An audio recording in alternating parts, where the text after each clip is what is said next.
Look, Canada's strong. We can give ourselves far more than anyone can take away. We're building this great country. I just met with the Premier, building BC, building Canada, building in a Canadian way, building sustainably, building together, building positively, and that's what we're going to do. And yes, we'll come to something with the Americans, something constructive with the Americans. Thanks very much, Michelle. All right, we'll just give it a little space here to get started. Very good. How are you doing? The best is yet to come, folks. That was Mark Carney yesterday at the Vancouver Pride parade. And wait till you see what's coming up. But that's our vacuous, inarticulate prime minister trying to explain his presence there when he should be actually negotiating with Donald Trump. But Mark Carney said it's more important to go to pride parades than it is to get a deal with Donald Trump. We'll have more. This is David Krayden broadcasting to you live from Ottawa. Thank you for joining me on Stand on Guard. We'll be back in mere moments with more. The Prime Minister lied and his minions continue to lie.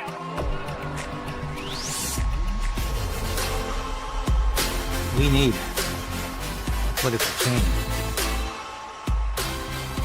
But we also need to resolve to resist.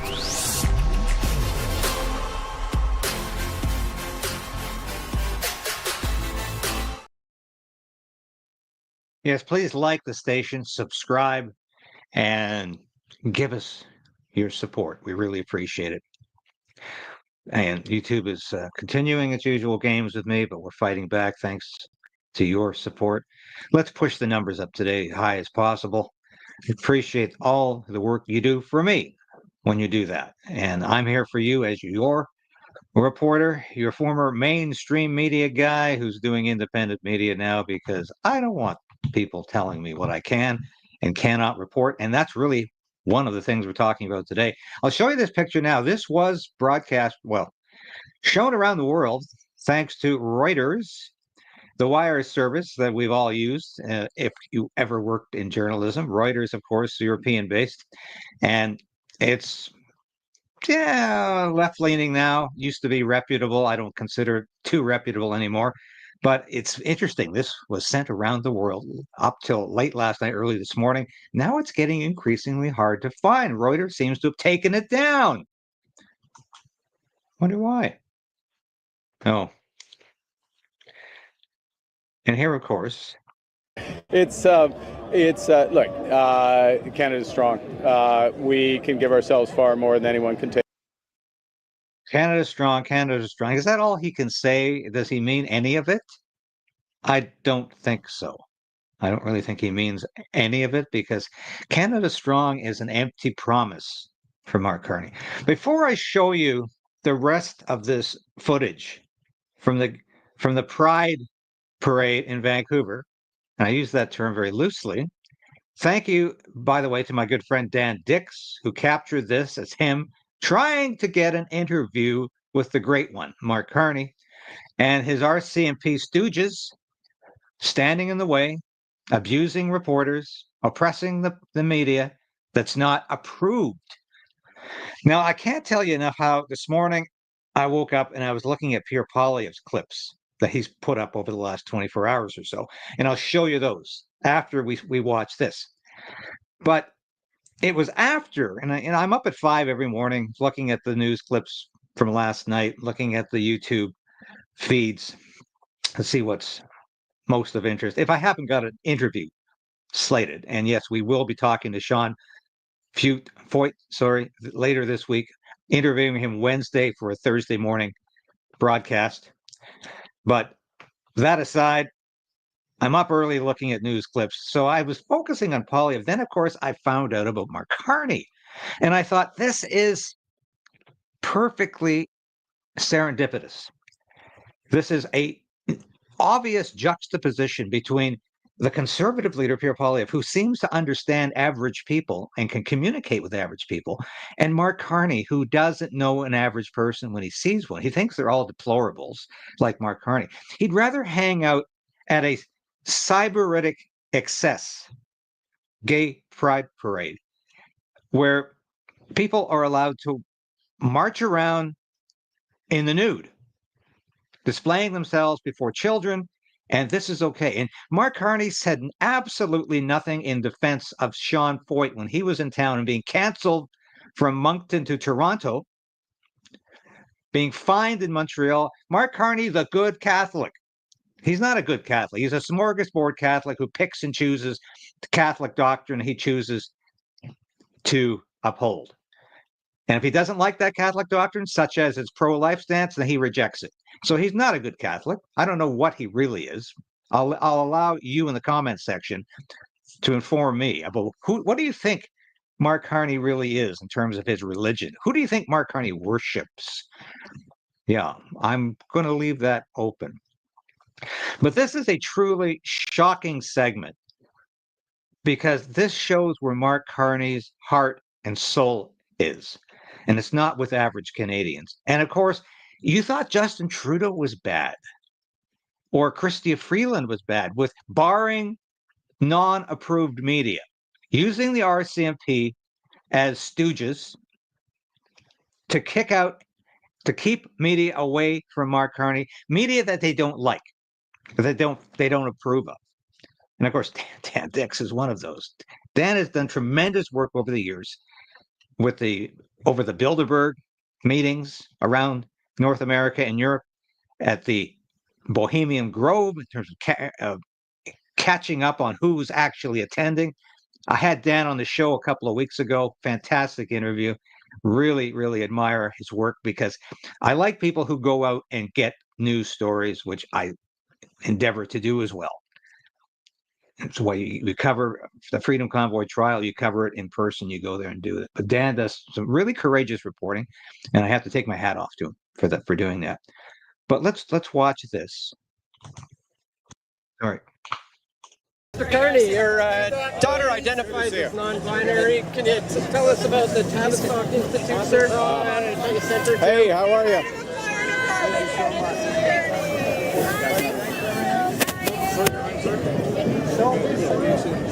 Mr. Bilderberger Carney. Did you catch that, Mr. Bilderberger Carney? I've started calling Mark Carney Mark's Carney because an old friend of mine, we were both in the military together in the public affairs branch, and I'm not going to name him by name, but he sent me a little text the other day via Facebook, and his name for Mark Carney, he said, is Mark's Carney. I like that. Thank you, my friend, for mentioning that. Okay, all right. That's good. I got you. Back. Okay. Just need you to back up, please. What? Everybody else can get in there for a question. No, what can't I? I just need you to back up a bit. Okay. Hi, Mr. Carney. How you doing? How are you? That's great. Your daughter identifies as non-binary, sir. Sorry. Yes. Excuse me. So here's Mark Carney making an appearance at Pride and getting pushed around quite a bit by Secret Service. Okay, so these RCMP guys look all well over 6 feet. Dan is not a very tall man, but they view him as a threat. Oh, he looks really threatening there, doesn't he? These RCMP people are towering over Dan, and they're telling Dan he's threatening the Prime Minister. What a load of hogwash! Was here, but I need you to back up, please. Yes, we're mustard. I need you to back up, please. I'm good right here, my man. Look at all these guys. What are you talking about? They're with that. Yeah, You're not. I'm part of the press. You're not. You're part of the great unwashed, Dan. You're not part of the special media that are allowed to get even closer to Mark Carney. No threats there, but you somehow are posing a threat, according to the RCMP stooge.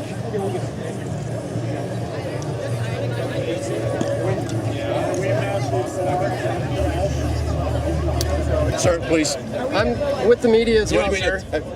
When media's going to be on the site, sir. This is What are these pool. guys? It's pool. Back up. Thank you. Okay. Sorry about that. This is pool.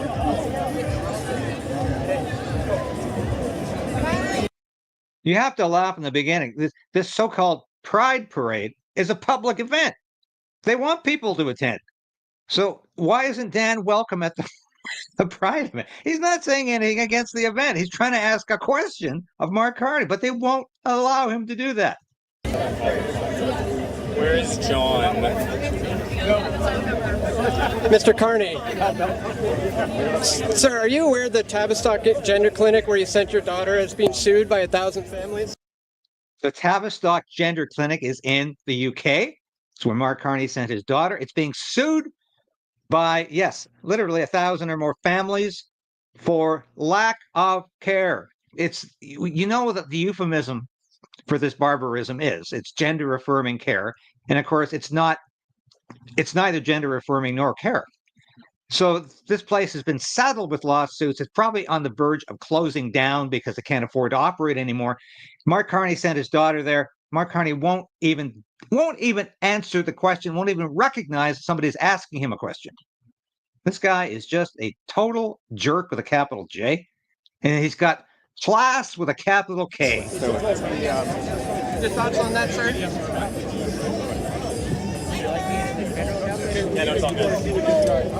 Just don't get in the way, okay? I'm not. You kind of are, actually. Oh, you're getting in my way right now. Yeah, I am. I'm like I all can. the other rest of the press here. Yeah, no problem. But there'll be So am I. respectful So am backup. I. I'm being very respectful. I'm just asking a question. Yeah, but we can see the one. Do that and follow directions. That'd be great. Thank you, sir. I ask you at this point, does Dan appear to be respectful? Is Dan being respectful? Of course he is. He's not in any way being aggressive. He's not in any way encroaching upon the private space of Mark Carney. Even less so than the so-called acceptable media that are there.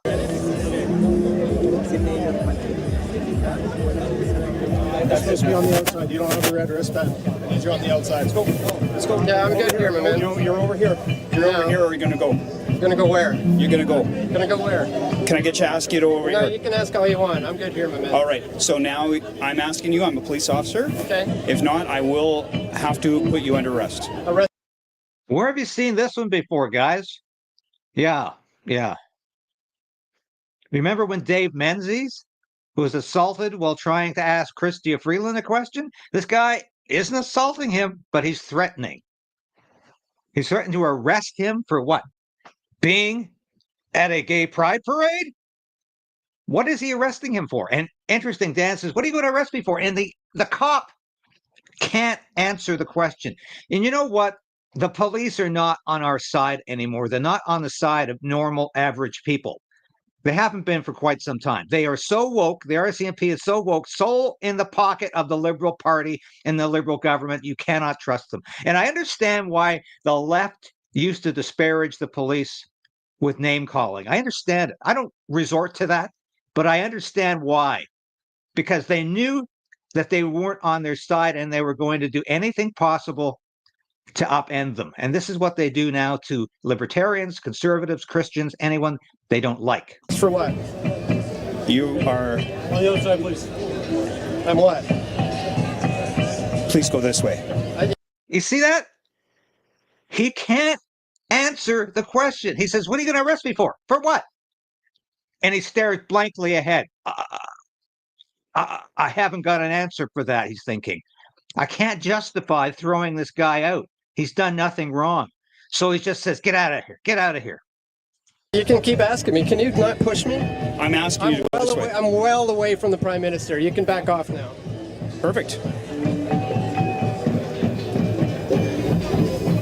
This is open to the press. This is all media in here.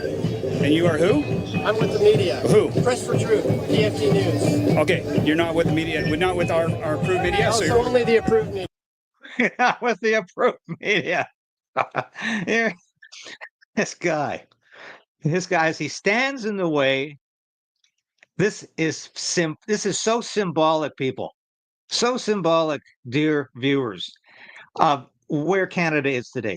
This police officer is literally standing between Dan Dix and the Prime Minister, just as the RCMP security around Mark Carney are standing in front of a free press, are inhibiting a free press in this country because they don't meet with their approval. So you've got to be part of the approved media even to ask a question at a public event. This is not a Liberal Party event. This is not the Prime Minister's event, although he's acting like it is. Dan Dix has every right to be there and to ask as many questions as he wants, but this cop doesn't think so. You're not with our approved media.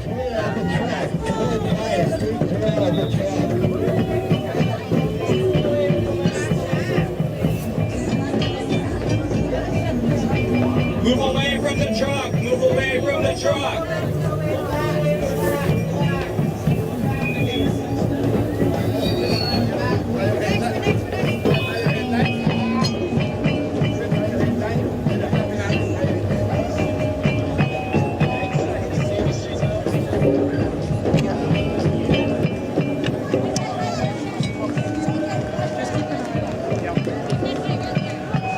Hey, Victor.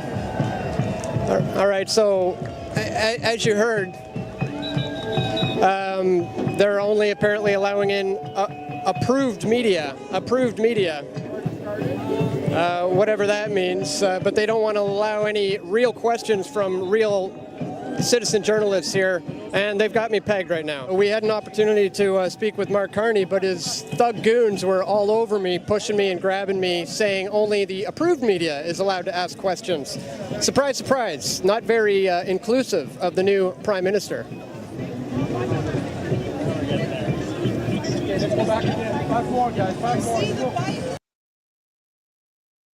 Just an incredible affront to free speech.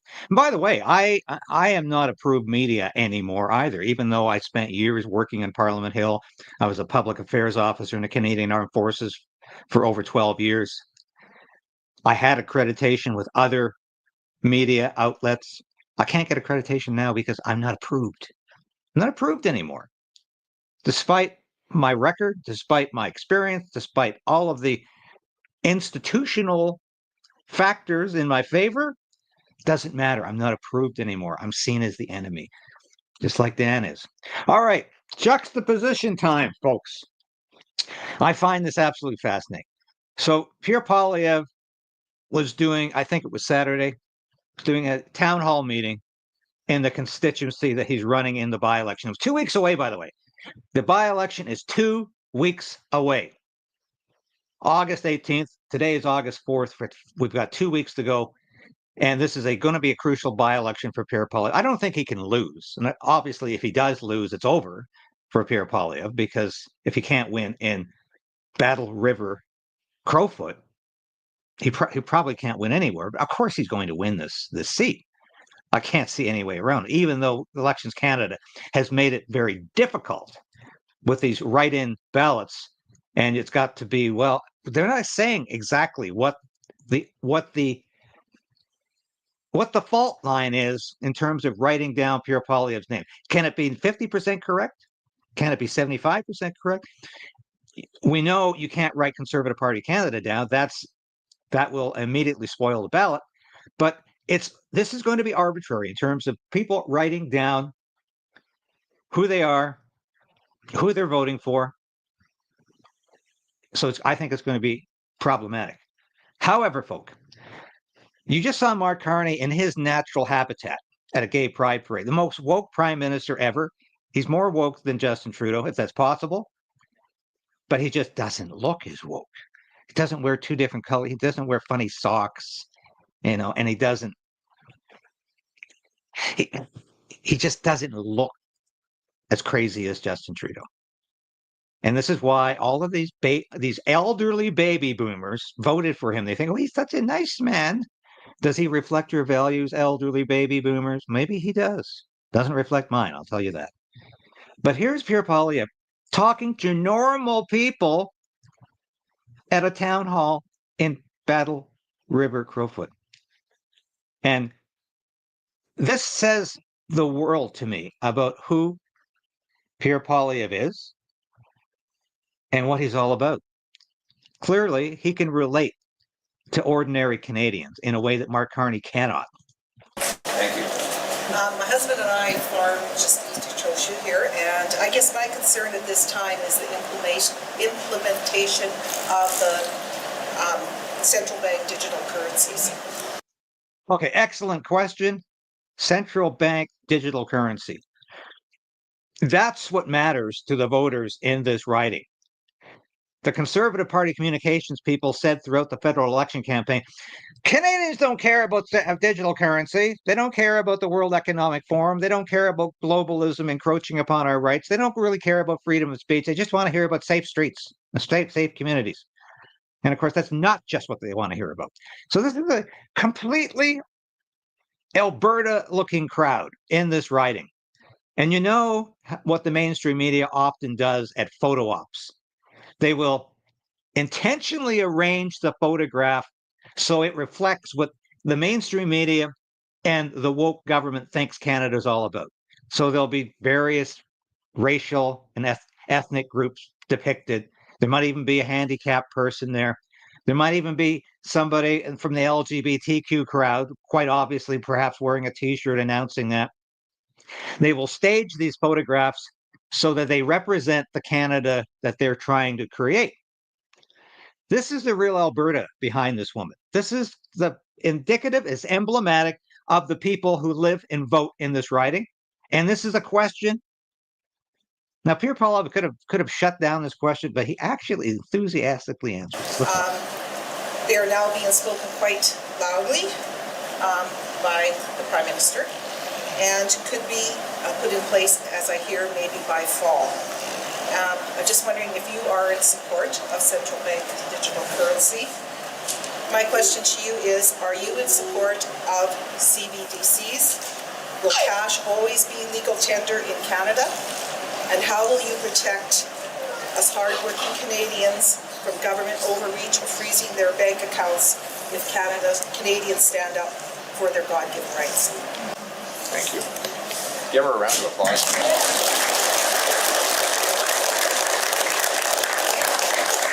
So question one, do you support CBDCs, central bank digital currencies? Absolutely not.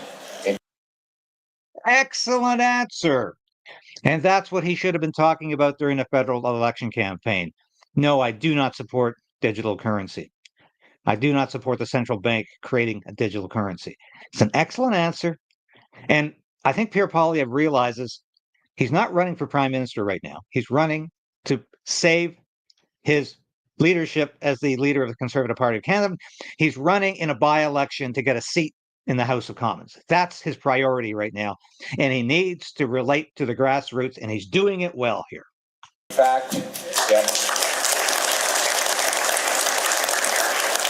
In fact, I stood in front of the Bank of Canada and announced in the late winter of 2022 that I would put forward legislation to ban the central bank from creating its own digital currency. Right now, that ban is not in place.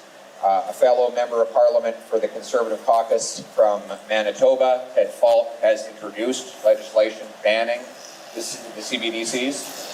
And I pledge my support for that in writing, and so I will never support that. What a central bank digital currency is, it's effectively a government ledger or a government bank account. So we already have digital currencies. It's called your bank deposit. It's your checking account. It's a digital. It's obviously there's not actually a big pile of cash sitting in your local branch that matches the number of dollars that you have in your checking account. It's actually private money. It's not legal tender, but it's private money. It's bank money that is backed up with a certain fraction of coins, bills, or deposits on reserve.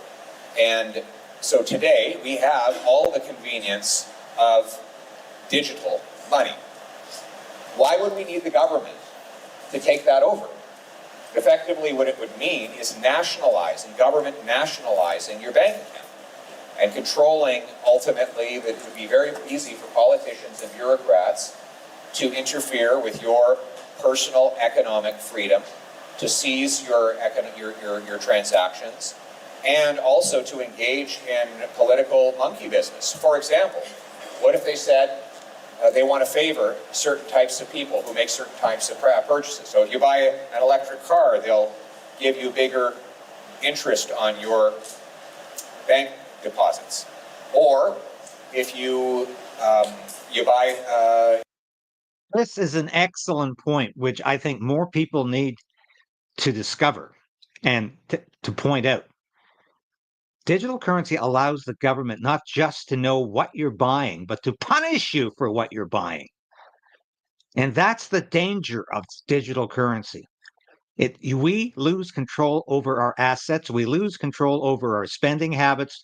We relinquish that to the government, and they can use it against us. Do you don't think the government will use it against us? They use information against us every day.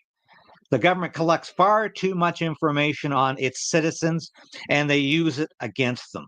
You know, a gas-powered vehicle, they could put in a penalty where they charge you more on your debt. They could also, right before elections, make deposits in everyone's bank account, creating a lot of inflation, but being designed just to win political support in order to get reelected.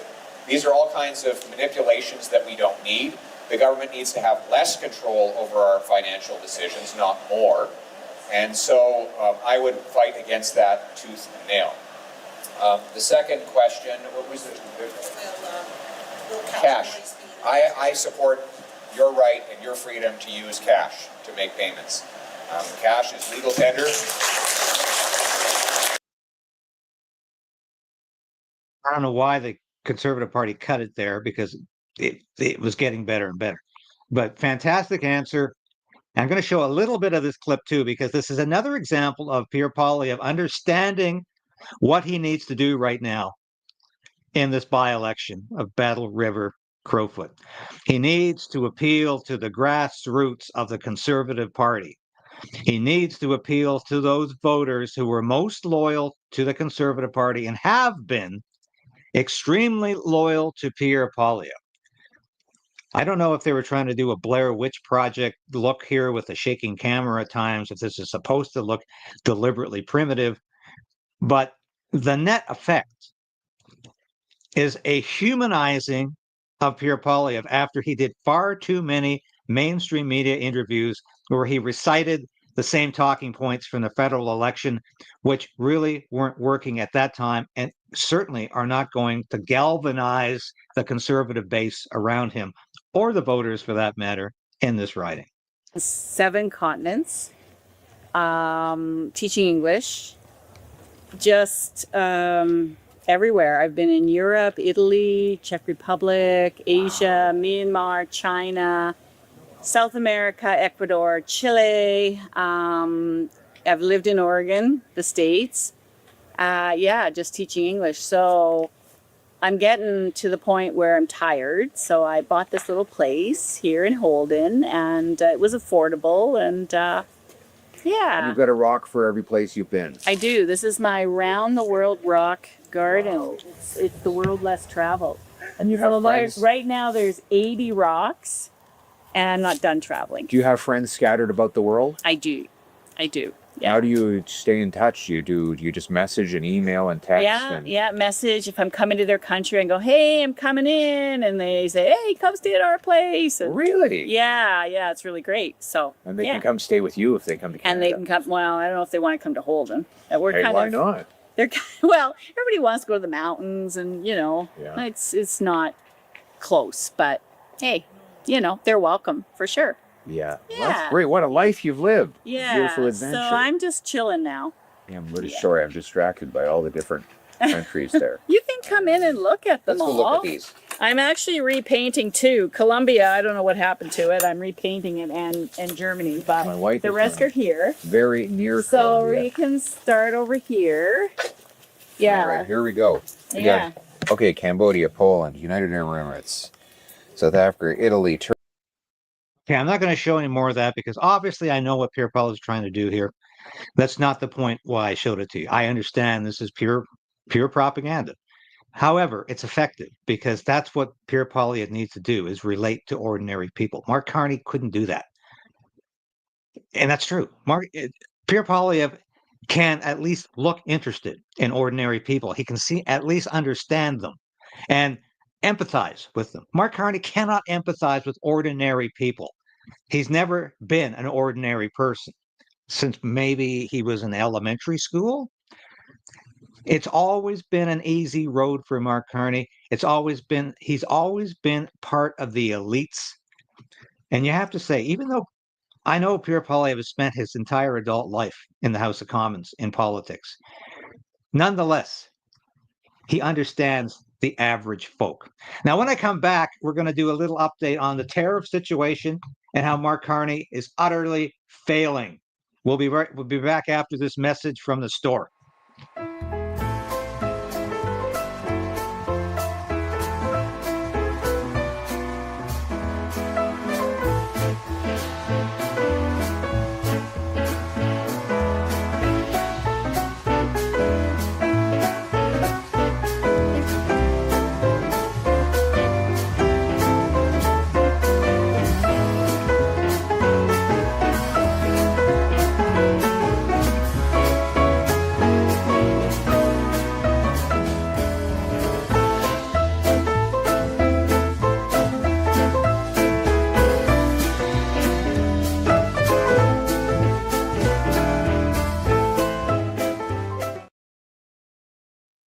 Yeah, please have a look at the store. I think there's some great merchandise in there. This hat is one of them. I was wearing a lot of t-shirts last week, doing my own little modeling here.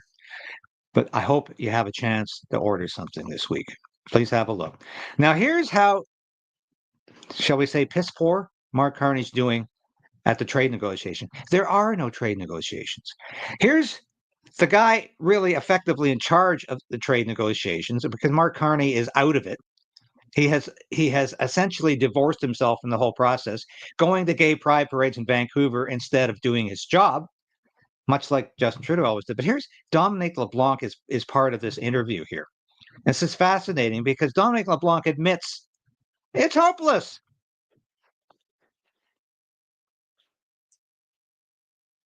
Let me ask you about Canada, which is our second largest trading partner. The president increased tariffs to 35%. It applies, though, to just about 10% of what Canada sells here. Why bother to do this now in the middle of negotiations? So I would say, first of all, early on, the president imposed a 25% tariff on Canada, and that was really about fentanyl and border issues, right? It's a separate regime from the reciprocal tariff. And what did Canada do in response? They talked about helping at the border, and I'm not the drug czar or anything. But what I do know, as the trade guy, is that Canada retaliated. The only other country in the world who retaliated on tariffs was the Chinese. And so if the president's going to take an action and the Canadians retaliate, the United States needs to maintain the integrity of our action, the effectiveness, so we have to go up to. You're talking about the things that the former Prime Minister Trudeau put in place, not the current Prime Minister. And are still in place. They're still in place, but Right. the current Prime Minister has held off largely on retaliation here. That's the guy you're negotiating with and his team. So what's the strategy here? And aren't you worried that this will hurt the broader free trade deal if you truly do want to renegotiate it next year? I'm not concerned that it's going to complicate things with Canada. Our view is the president is trying to fix the terms of trade with Canada. And if there's a way to a deal, we'll find it. And if it's not, we'll have the tariff levels that we have. You heard Ambassador Greer say because Canada retaliated to the initial tariffs all the way back in April when Prime Minister Trudeau was in office, you're paying the price now, even though you have a new government in place. If that's the issue, why not make that concession and pull back? So Prime Minister Carney, our new Prime Minister, has, we think, built a very business-like, respectful relationship with President Trump. We think that's obviously very important to Canada, and we think to the United States. We're dealing with, take, for example, the steel sector in Canada. It's a strategic importance to national security in Canada, as it is for President Trump and the American economy. We now have a situation where there's a 50% tariff. We're the biggest steel export market for the United States. Right. We have a 25% tariff. There's a 50% tariff when we want to sell something into the United States. So effectively, we're blocked from doing that. But the national security interest of Canada requires that we have a viable steel and aluminum sector. And my conversations with Secretary Lutnick and others are that therein lies an example where if we do the right work together, we have, Ms. Brennan, the toughest rules of any country dealing with Chinese dumping into Canada. We have melt and pour tracing so that products coming from other countries with Chinese steel can't be dumped into the Canadian market. So we're looking and advancing ideas where we can do that work with the United States, at the same time ensuring that our economy continues to have sectors vital to the economic future of Canada. But that's not in contradiction to President Trump's national security objectives in the United States, of course. Ambassador Greer, Secretary Lutnick engage with us in constructive, cordial conversations. So we're prepared to stick around and do the work needed. We think, Ms. Brennan, that the economies of both countries are strengthened when we do things together. The trading relationship between Canada and the United States is unlike other partners. One description which I thought was very apt: we don't sell things to each other as much as we build things together. And that's why it's difficult in this relationship when so much is integrated, but we remain very optimistic. Okay, but there's no deal on the horizon. And LeBlanc has admitted that. Carney doesn't want to talk about it. But let me ask you this, your opinion. Is Mark Carney deliberately sabotaging these trade talks? First of all, he decided to issue the proclamation about recognizing Palestine as an independent state just days before the August 1st deadline. Whether or not you agree or disagree with that decision, the timing was horrible. Then he goes to a gay pride parade and has a photo op like we showed you. How do you think Donald Trump's going to react to that one? When he's trying to roll back this emphasis on identity politics, on DEI, when he's trying to roll back all of this nonsense, how do you think Donald Trump is going to look at that picture and say, hey, can I take Mark Carney seriously? Is this a world leader I can even negotiate with? What kind of a clown is Mark Carney? Clearly, Mark Carney wants this trade deal not to happen. Why? Because he wants to continue using Donald Trump as his straw man, as his whipping boy, as his boogeyman, because the more he does that, the better chance he has of winning a majority in the next election with all of those weak and feeble Canadians who really think Mark Carney's on their side, and who thinks he's fighting hard against Donald Trump. He can't even sit down and get a deal with Donald Trump. He's not interested. He's more interested in going to pride parades in Vancouver than he is negotiating with Donald Trump. And Dominique LeBlanc clearly knows the writing is on the wall. It's going nowhere. These negotiations are virtually all about optics, like they're trying, but they're really not trying too hard, are they? So that's where we are on Monday, August 4th. Thank you so much for watching today. It's been a pleasure. I'll be back again tomorrow with all the news you need to know. And God bless this country, and Godspeed to all of you, dear viewers who support this channel and support this station. Thank you so much. We'll see you tomorrow.